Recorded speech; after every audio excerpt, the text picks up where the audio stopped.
when I say I cannot keep anything down, I mean I cannot keep anything down. And she said, is this the way you've been pushing? I said, yes. She said, that's not how to push. Wow. And yeah. You lost consciousness at some point. You were hemorrhaging.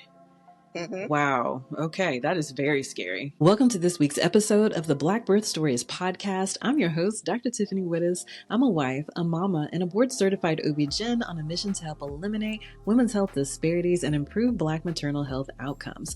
I help you take back control of your birth story without the fear of becoming a victim of the Black maternal health crisis. Each week, we amplify the voices of Black women in our unique birthing experiences, creating an environment for learning, for healing, and for empowerment. Be sure and follow us on Apple Podcasts, Spotify, and YouTube so that you don't miss an episode. This week, we're joined by Mosun, a nurse leader on labor and delivery, who shows us how the intersection of her culture, faith, and family safely guided her through her pregnancy experiences, which included hyperemesis, a 4th-degree laceration, big babies, and an unmedicated birthing experience. You don't want to miss it.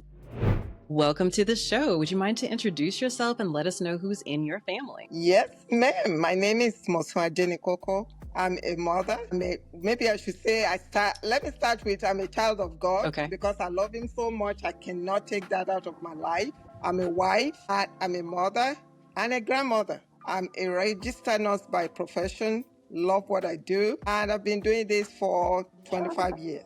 Same thing in labor and delivery. I've done so many things, but that's my passion. And who's in your family? I have my husband. Right now, it's just the two of us because we have 3 children. 2 of them is married. The baby lives in New York. So 3 children total? 3 children total. Gotcha. 1 grandchild. Oh, wow. Okay. 1 grandchild for now. Many on the way. Tell us how you approached growing your family. Was it planned or was it more of a surprise? No, it was planned. It was all planned because I got married well back in my day. Getting married at the age of 27 was actually like late. My husband was 36, I was 27. So we planned that as soon as we get married, the first thing we're going to do is as soon as God can answer our prayer, we're going to start a family. And within months, I got pregnant. Didn't take long at all. Can you take us back to the moment when you found out you were pregnant? What thoughts and emotions came rushing in? Oh my. Well, it was the strangest thing in the world. I found out I was pregnant. I woke up in the morning, brushing my teeth, and I started throwing up. I'm like, okay, something is wrong. There's nothing wrong with me. So I just believed, well, it must be that I'm pregnant. So I told my husband, I said, I must be pregnant. He said, why did you think so? I said, because I went to the bathroom trying to brush my teeth and I started throwing up.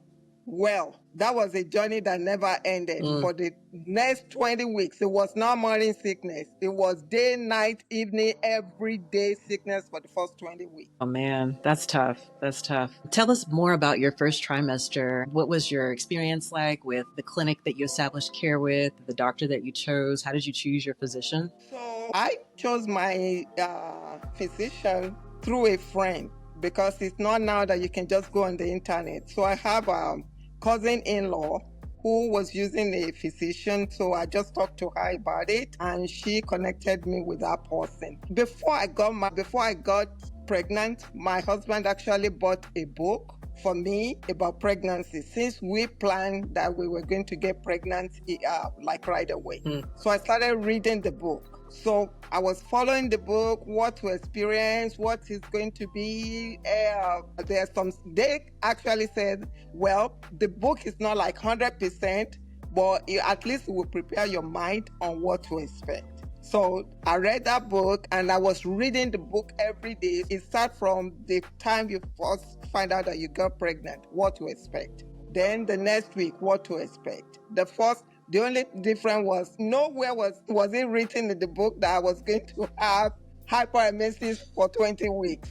Oh my goodness. That must have been tough. It sounds like it was tough. It sounds like preparing yourself, educating yourself went a long way towards helping you ease your way into the journey, feel more comfortable with what you were experiencing, knowing what to expect. I tell people all the time, educating yourself goes a long way.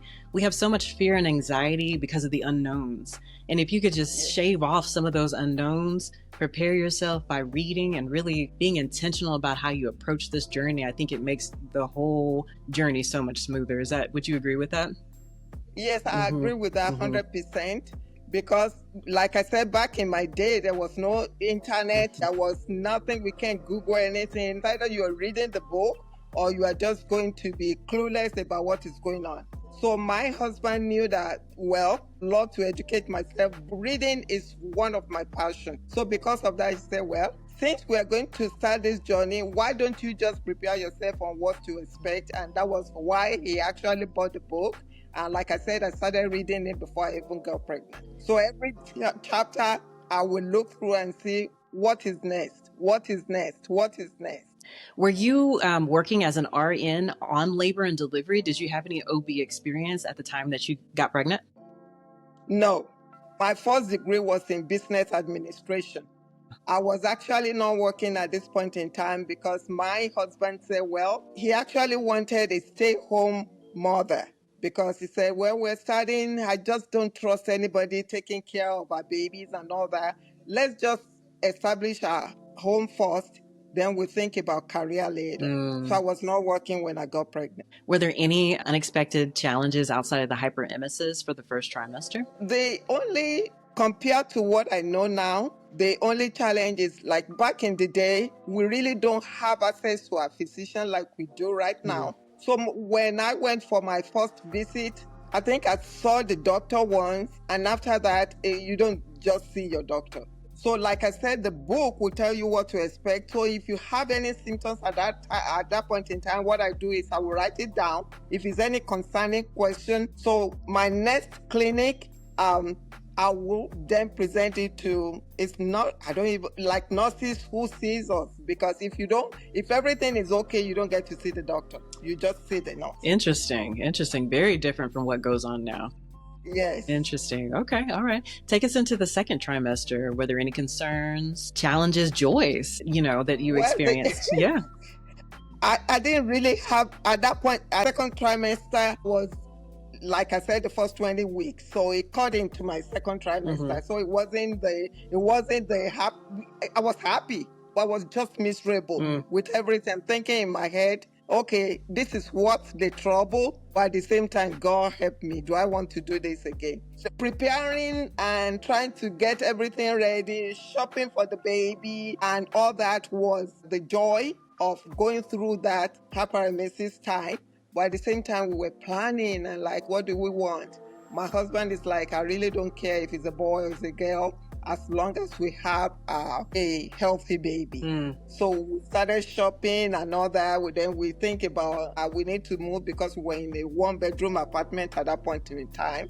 Like, we need to move so that the baby can have his or her own room and all that. So getting ready and preparing was very good. Gotcha. It took my mind off the trouble that I was going through.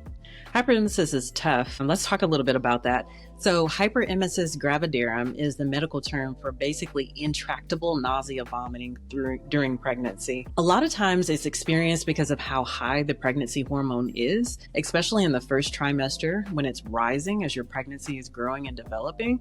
And for whatever reason, some people are just very, very sensitive to the change in hormone, and it triggers this intractable or uncontrollable nausea, vomiting. And it can be absolutely miserable.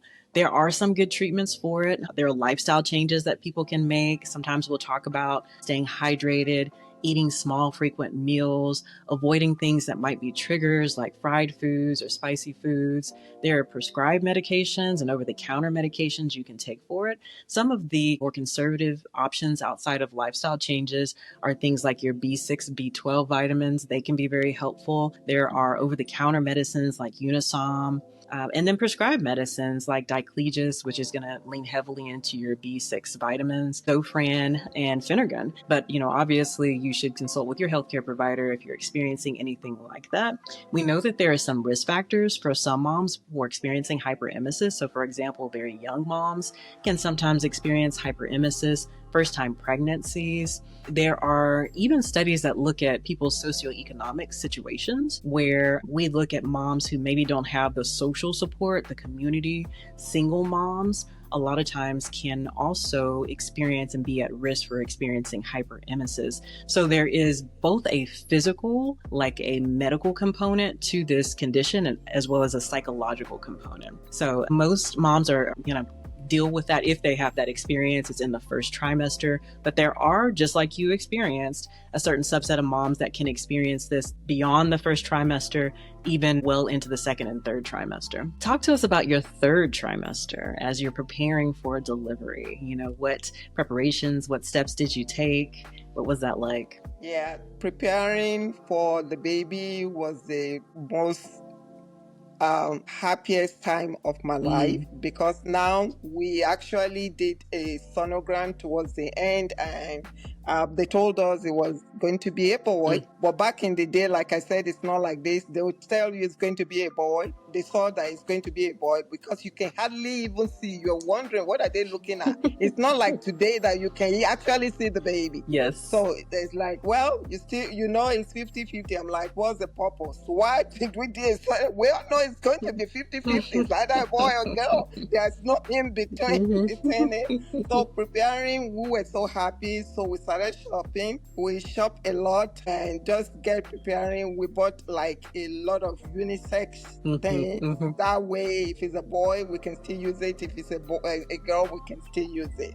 But our families were so happy because that was our first child. So my parents were so happy. They were not in the US, but they do come to visit.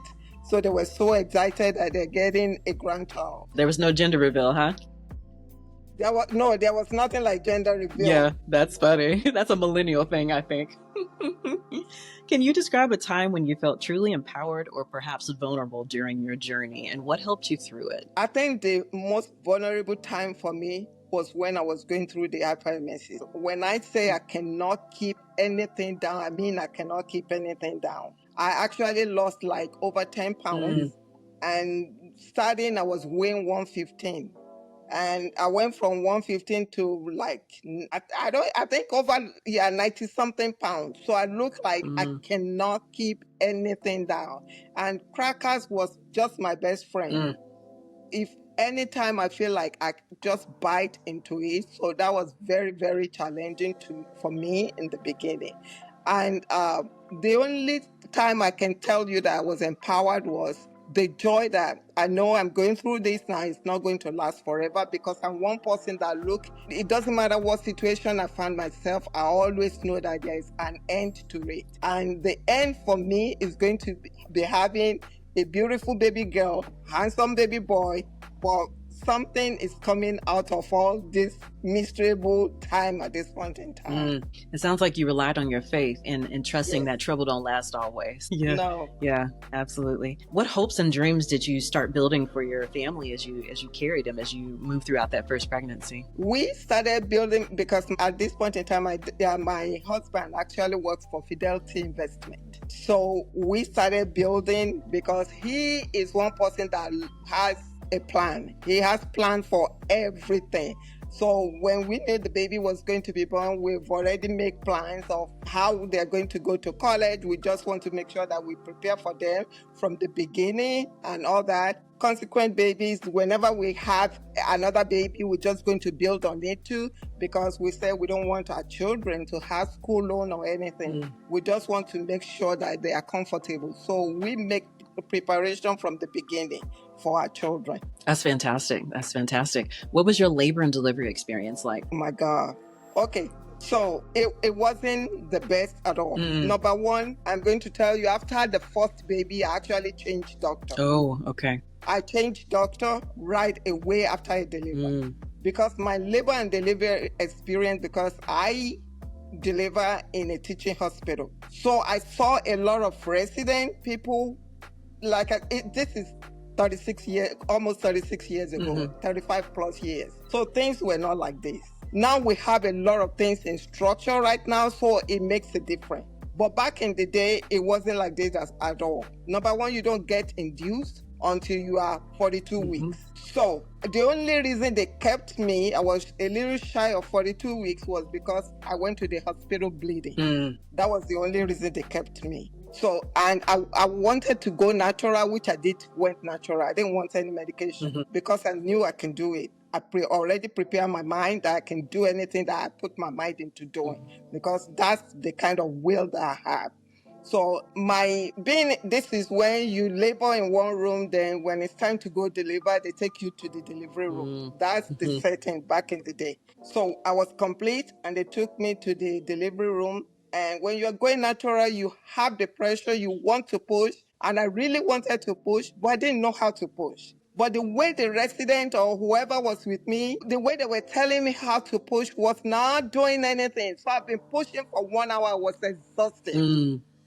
And this is when only your husband can be in the room. One person can only be in the room with you. So my husband just happens to say he needed to go use the restroom or something, find out that my cousin-in-law was outside. And my cousin-in-law said, can I quickly go see her? So it just happens I was pushing at that point in time. And she said, is this the way you've been pushing? I said, yes. She said, that's not how to push. Then she showed me exactly how to push. And I mean, like right away, she has to run out to get my husband because everything went so fast and I delivered and I had a 4th degree laceration. Like the minute you got the instruction you needed, it just clicked. Yes. And wow. And it's interesting that you got that instruction from your family and not the medical providers. Yes. What's going on with that? Yeah. I don't. Okay. Wow. A 4th degree laceration. 4th degree. Ooh. Was it a big baby? 8-12. Okay. You started strong. Yes, it was a big, healthy boy. Yes, ma'am. Okay. And so you didn't have any pain control. And now we've got to repair a 4th degree laceration. Yeah. These are the worst mistakes Black women can make when choosing an OBGYN, assuming they'll automatically prioritize your safety, ignoring the signs when they dismiss your concerns, and not having a plan to advocate for yourself. Sis, I've been there, and that's why I'm so glad I found the Mocha Maternity Survival Guide, Choosing the Right OBGYN. This guide gave me everything I needed to avoid those mistakes, from conversation starters to tools for assessing their care. It's the ultimate roadmap to make sure you're seen, heard, and protected. Don't take chances with your health.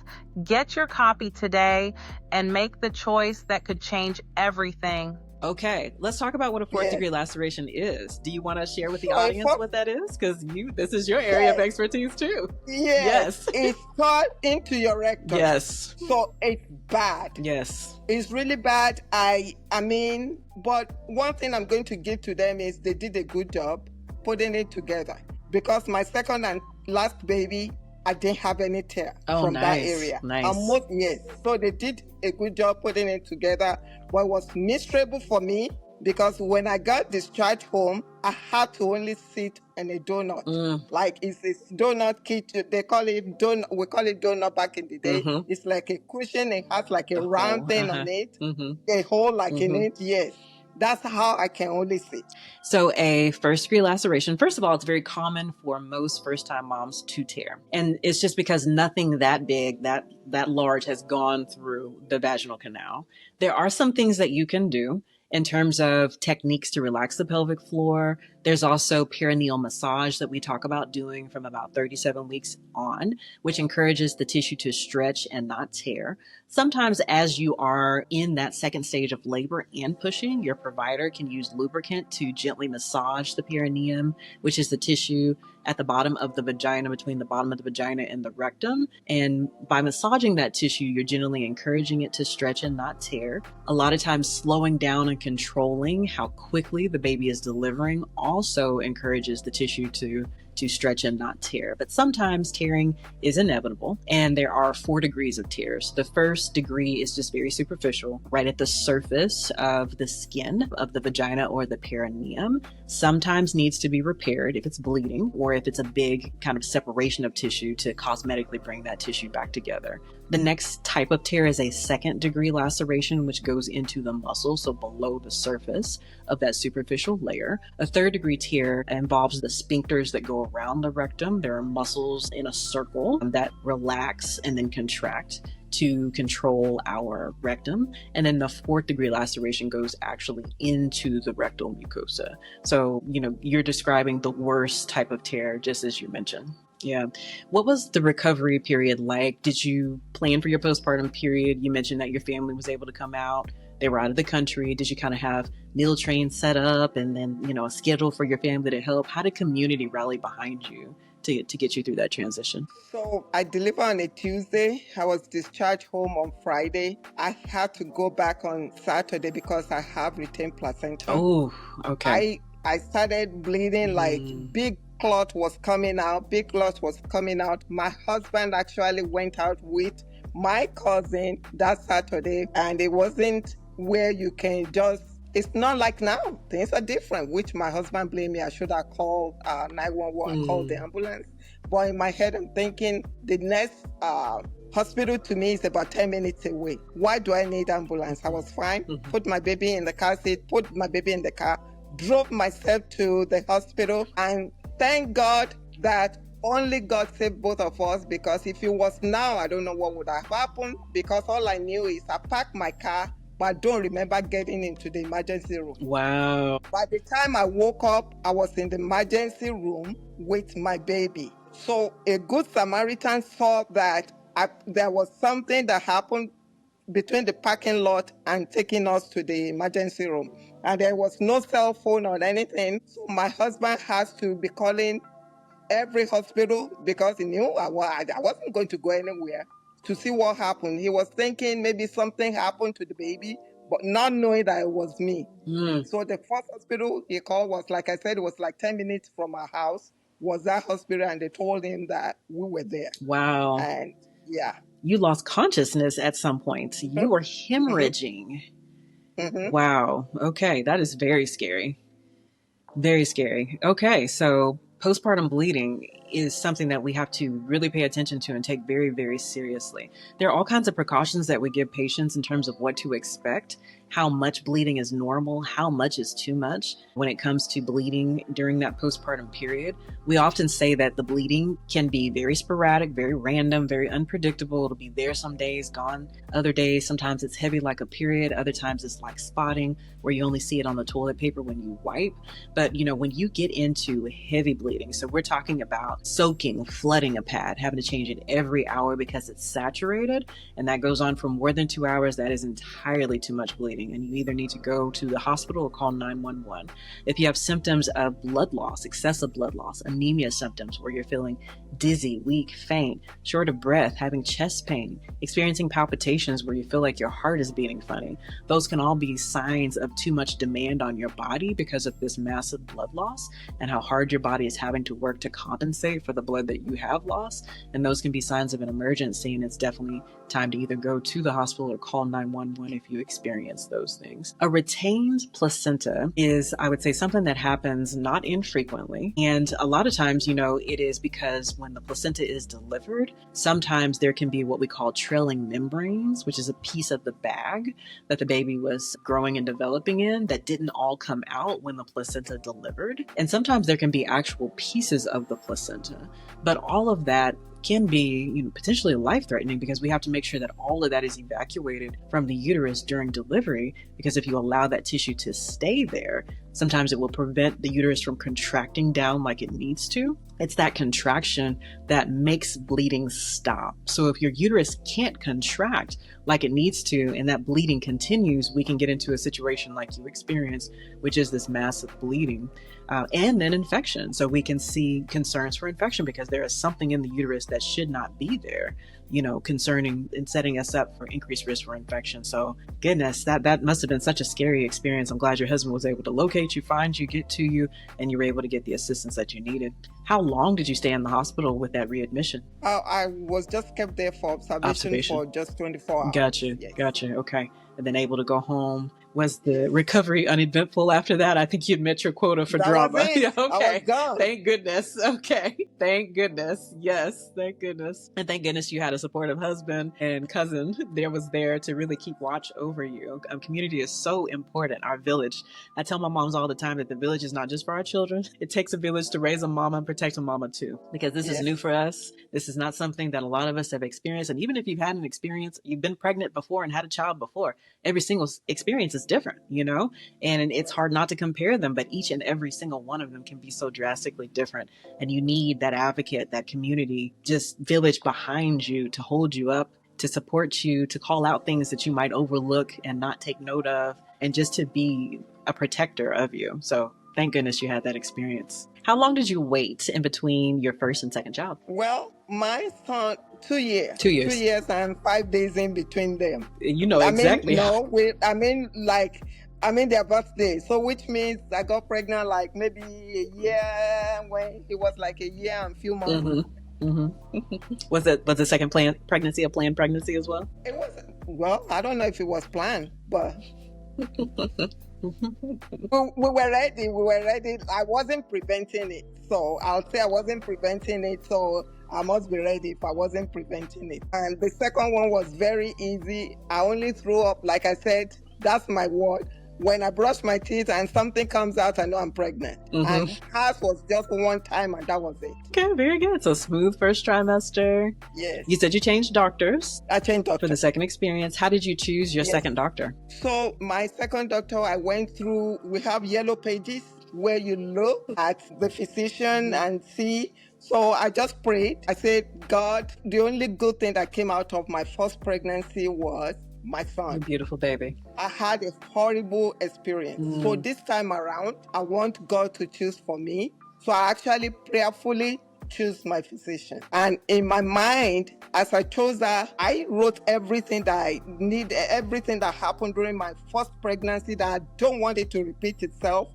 What I did not like about my care, what I want to know about my care, I want to be a part of my care this time around. Because now I have an experience. Mm-hmm. So I have everything down. So my first time that I went to this physician, I didn't even know she happened to be a Ghanaian.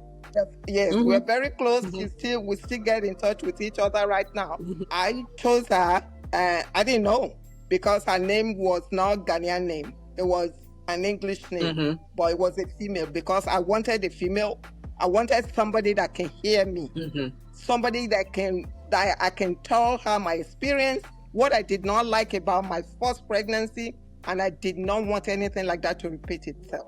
So I carefully chose her, prayerfully chose her, and my first visit, I get to see my doctor. And I told her, I said, I want you to know that every of my appointment, I do not want to see your nurse, I want to see you. I told her that. She said, oh my gosh, you sound like me now. I said, this is different. My first pregnancy, I didn't know better. But now I know. And another thing is with my first pregnancy, I was too happy. So everything goes. But this time around, I want to be a part of my care. And I want my doctor to be a part of my care. Much more informed, much more empowered with that second pregnancy. The wisdom of experience helped, make it much more clear for you in terms of what to expect, how to advocate, how to speak up and use your voice and ask for what you wanted. It sounds like the shared lived experience of having a female provider, having a provider from a similar ethnic background, just cut through the awkwardness and the uncertainty and allowed you to connect with your provider in a way that made you feel seen and heard and that your voice was valued. So it's so important. I keep bringing this up each and every podcast, how it's important to be intentional, how it's important to spend time. Don't make this a fly-by-night decision. Be intentional, be considered about your decision, because the number one thing that we can do as Black women to improve our pregnancy outcomes is to choose the right provider. Spend time choosing the right provider because it matters. It matters for your health and well-being, and it might be everything when it comes to your life and the life of your child. Take us through the second trimester, third trimester. Were there any concerns, challenges you faced? What joys did you experience? No, it was smooth throughout. Smooth throughout. I was able to call my physician, and she will return my call if I have any question or concern. If I want to go to the office before my 1 month, she will schedule me and make sure that I come. So I was so comfortable. I was so happy that I was part of my own care. It wasn't like somebody was telling me just what to do, because now I know better. I know what I do not want to happen again. I don't want it to repeat itself. And so she was always there, and I told her, I said, there's one thing I request from you. She said, what? I said, I want you to be the one that will deliver my baby. I don't want anybody to deliver my baby. I'm not saying you should work 24 hours a day. I said, plan it where you'll be there when I'm having my baby. She said, okay, I promise you, even if I'm off, I will tell them to call, which happens to be our hospital. That's where I deliver her. And she said, if they call me, that is you, I will come in. She actually left a message with them and said, if she comes in at any point in time, even if I'm off, I will come deliver her baby. That's awesome. That's awesome. I try to be there for each and every one of my deliveries as well. I know. Absolutely. I was able to do more of that in the beginning before I had my own family. But now that I have a young growing family, sometimes I have to prioritize and, just really have a conversation with my patients and let them know, most of the time I'm there. If I happen to not be there, I work with a group of physicians that I have worked with for years and years and years. I would not choose a group of physicians to work with to cover my call that I would not trust my own care to. So even if I'm not there, you are in good hands. And even if I'm not there, I'm always watching the hospital census. I'm always looking to see who's there. I trust my nurses. We have good communication with our nurses. And if they tell me something is up, even if I'm off, as long as they know I'm not out of town, they will let me know and, give me an opportunity to step in and figure out how best to serve the patient and to make sure that everyone's safe and healthy and we have a good outcome. So thank goodness that you had that relationship with her. What was your delivery like? My delivery was really good. So this time around, I wanted to try the epidural. So I said, well, let me see what the epidural feel like. Oh, I hate it. Ooh. By now, you know me that I have to be in control. I cannot do it. So I just look at the doctor and say, you just have to turn it on, take it out. So he said, well, it's going to take a while to wear off. I said, I'll take my chances, just take it out. And because I could not feel anything. I felt like I'm like, no, I can't do this. So they took it out. I was fine. That might be a first. Everything went well. That might be a first. I don't know that I've had that experience in 18 years of practice for somebody to ask me to take the epidural out. We've turned it down. We've titrated it up, down, all of that, but take it out. I don't want it anymore. I'd rather experience the pain. I don't know that I've had that experience. I didn't expect you to say that. Yeah, but the thing is, I've done it once. You knew you could do it. Yeah. So I knew if I can do it with my first baby, I can do it with the subsequent one. Yeah. So they actually talk me into it and say, well, we know you did this, but let's see if this will. I said no, because I'm very focused. The contraction comes, all I say is I can do anything for 60 seconds. I can do anything for 60 seconds. My time passed, I relax, and I'm fine. So yeah. There you go. Okay, very good. Any issues with this pregnancy in the postpartum period? Postpartum hemorrhage? Anything like that you experienced this time? Awesome. None. Very good. And no laceration, right? No tear. No laceration. Wow. Do you remember how big the second baby was? 8-13. Okay. That's an ounce bigger, right? Yeah. Yeah. All right. 8-13. Was this a boy or a girl? That was a girl. Okay. Very nice. Okay. So went home together, no readmissions to the hospital. Was your family able to come out and support you in the postpartum period as well? Yes. Okay. My husband is pretty good. My husband actually takes care of the babies when they're born. As soon as I deliver, his job starts. He said, you've done well. Being the one pregnant, said, I can't be pregnant, but I can take care of the baby when the baby comes out. So yes. Wow. And I have a lot of friends and families around that. I wish every woman who delivered had that type of support and that type of village to fortify her and support her in that transition. Were you breastfeeding? Yes. Okay. How was that experience? My experience with breastfeeding, because my mom actually breastfed us for like few weeks. So I did a few weeks with my first 6 weeks for the first one, 6 weeks for the second one. By the time I had the third one, that was when they were talking about the benefit of breastfeeding. So I was able to breastfeed her for 10 months. Oh, wow. Okay. All right. So you mean there was no formal education, encouragement, support for breastfeeding, lactation consultant with your first and second child? I don't remember anybody. They told you that breastfeeding is good, but they actually will hand you a formula before you even leave the hospital. Wow. Okay. Yes. Okay. All right. So they're saying one thing, but there was no action behind it, no support, no education. Yeah. Think about it. How many hands helped raise you? How many voices spoke life over you? How many arms held you close? Black family is deep, and at Melanin Maternity, we celebrate every single part of it. We're not just a shop for mamas. We're a love letter to the entire village. From keepsake birth announcements that honor your newest blessing, to new dad gifts, to presents for the grandma who still prays over you. We have gifts that tell your family's story. Looking for holiday gear that actually represents us? We got that too. Because whether you're the one having the baby or the one making sure the baby always has love, you deserve to be celebrated.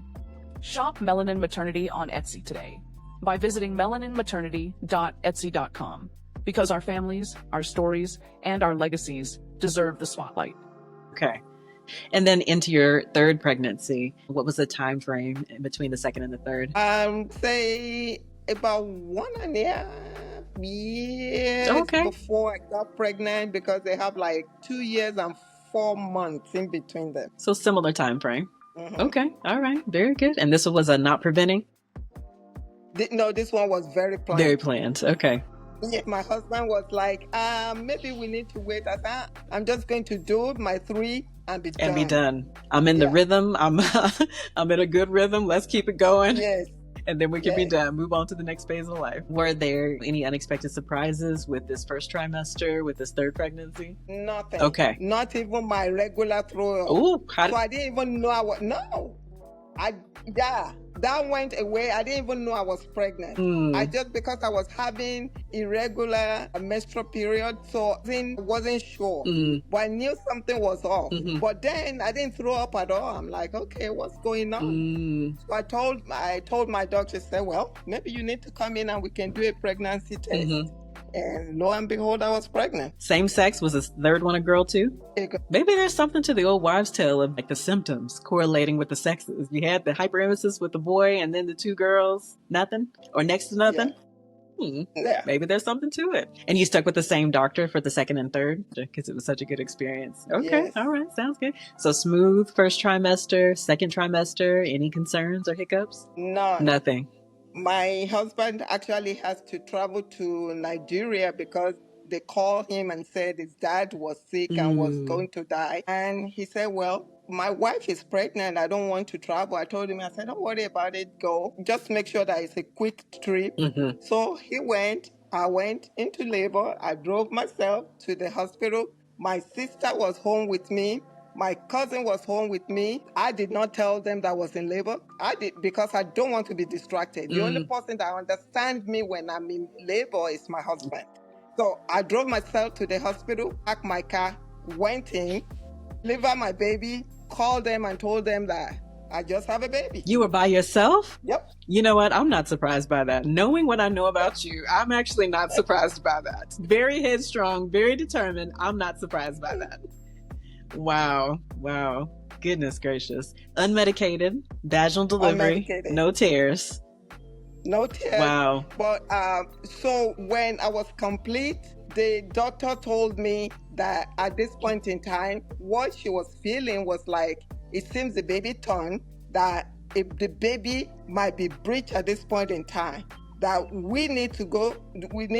if we're going to do call there's no bedside sonogram. Okay. So they were going to call the ultrasound to come in, and she looked at me, she said, Mosun, I hate to tell you this. We're not going to deliver this baby if it's breached because it's a big baby. So if it's breached, you're going to be a C-section. I look at her, I said, Dr. Simon, just give me 5 minutes.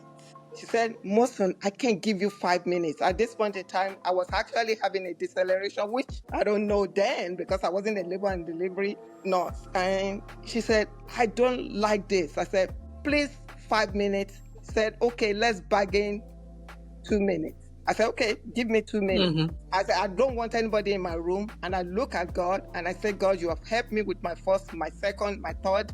Please help me this time around and let me have this baby without any complications. And within minutes, the baby turned. I have to scream. My doctor came in. My doctor said, stop pushing. I don't have my gloves. I said, Dr. Simon, I don't care if you have gloves on.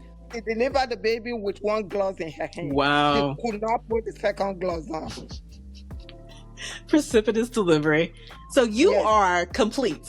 I was complete. You took a moment. Yeah. Went into your prayer closet in the hospital, had a conversation with God and said, God, I need you to step in and show out and help me through this. You felt the baby turn. You felt all of that because you did not have an epidural on board. Yeah, there was no epidural, nothing. And then just like that, had a baby. Just like that. Wow. That is incredible. No tears, baby doing well. Everybody's good. Wow. Your doctor must have been like jaw on the ground. Close your mouth. Like, what just happened? What did you do when I stepped out of the room? Yeah. Yes. Wow. Goodness. She actually would tell me, that's your God that you always talk about, because at this point in time, she was not a Christian. She said, that's your God that you always talk about. There's something about him. Look at you winning souls for Christ on labor and delivery while delivering a baby.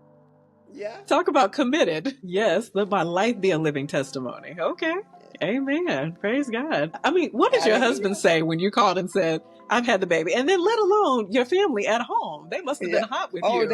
They were mad. I'm sure. They were mad. They were not surprised. They knew I have good intention, which I told them, I said, you are going to distract me. My husband is the only person, because being in pain, they will not be able to take it. None of them have any children or any child at this point in time. I gotcha. So they would not understand. Gotcha.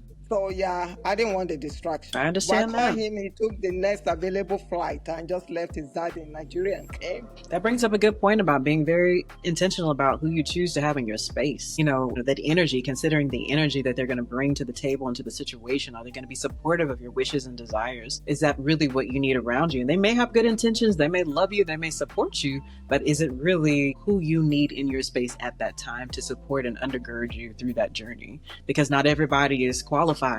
And you need to have enough discernment to know what's for you and what's not for you, who's for you and who's not for you. What an incredible story. In what ways has this journey changed you? And looking back, what would you tell yourself, like at the very beginning of your pregnancies?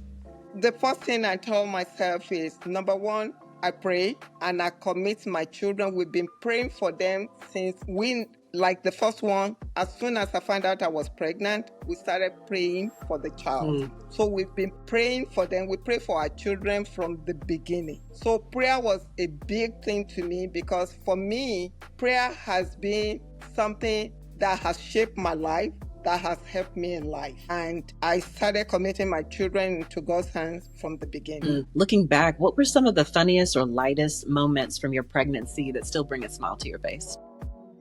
Oh my God, I think the craving that I would send my husband from here to go to maybe like Richardson to go get something that I want. And he was willing. Oh, he was willing to accommodate. That's so funny. How did you celebrate your growing family during pregnancy? Were there any special traditions or events that you created along the way? Yes. So for my culture and biblical culture too in Nigeria, from the tribe I came from, which is called Yoruba, we do what is called naming ceremony, which, if you remember, Jesus Christ was named on the 8th day. On the 8th day, and we do the same thing. So 8th day is when we don't call our babies by name until that 8th day. We know their name, but we will not tell anybody until those names are prayed upon. Wow. And then our names has meaning. We just don't choose name because we like the name. Right. It has meaning. So all my children has a Nigerian name, then they have their English name. But the Nigerian name has a meaning. Yeah. Is there any input from the elders in terms of what the name will be, or is that a private decision that you get to make with your husband? Well, with the first one, my parents, his parents were part of it. Actually, my son's Nigerian name was given to us by my husband's dad. How special. And then you lost your husband's father during the second pregnancy, right? No, he didn't die. He just got sick and he went to check on him. Okay. They thought he was going to die. He didn't die until like 15 years later. Okay. I gotcha. Yeah. I gotcha. Wow. Would you mind sharing the meaning of your children's names? Yes. So my husband is actually from like the kingship area of their town. So his name is Ajenikoko, which means that he's surrounded by crown. By crowns? By crowns. Yes. Wow. And my baby girl, the middle child, is Olajumoke. So it's like wealth is in the family and we are surrounded by it. And the baby is Adefunke.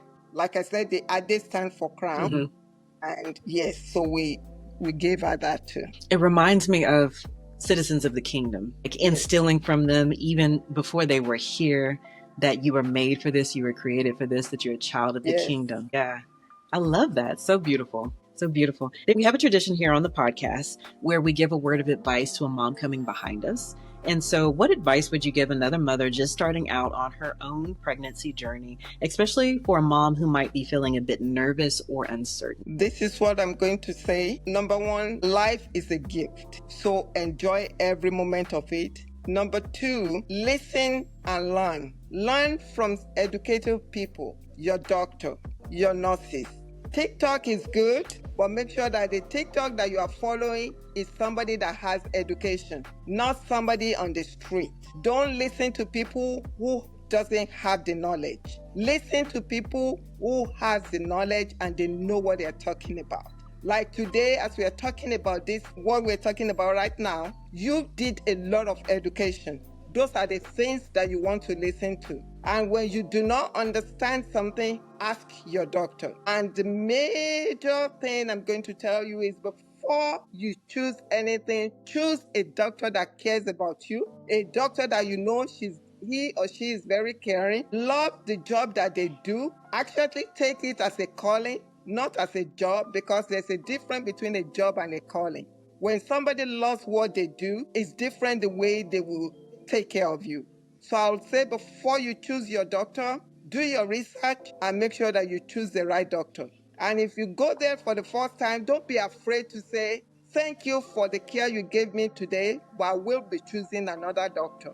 And if you can be honest with them and let them know the reason why you are leaving, maybe that will help them to change. But if not, please make sure that whoever is caring for you, they actually have your interest in mind. And having said that, I'm going to say I love Dr. Woodus. She loves what she does. She's a very caring doctor and I enjoy working with her. Thank you so much. I appreciate those words. Thank you so much. And I second everything that you just said, the advice that you just gave. One more question for you before we break away. Did your personal experience influence you to become a labor and delivery nurse? My personal experience actually helped me to become a labor and delivery nurse because I really love what I do and I believe that I need to be able to impact other people's life. I want them because having a baby is supposed to be a happy moment. You're supposed to enjoy everything that surrounds the birth of your baby. So yeah, that's part of why I chose this path. Thank you so much for spending the afternoon with me. I appreciate your willingness to share and to encourage moms coming behind you. I know many mamas have been blessed by your story and by just sharing your heart, your vulnerability. I love working with you on the unit. I know that I'm covered. My patients are covered. I know that I'm well cared for when you are there. So thank you so much for sharing your afternoon with us.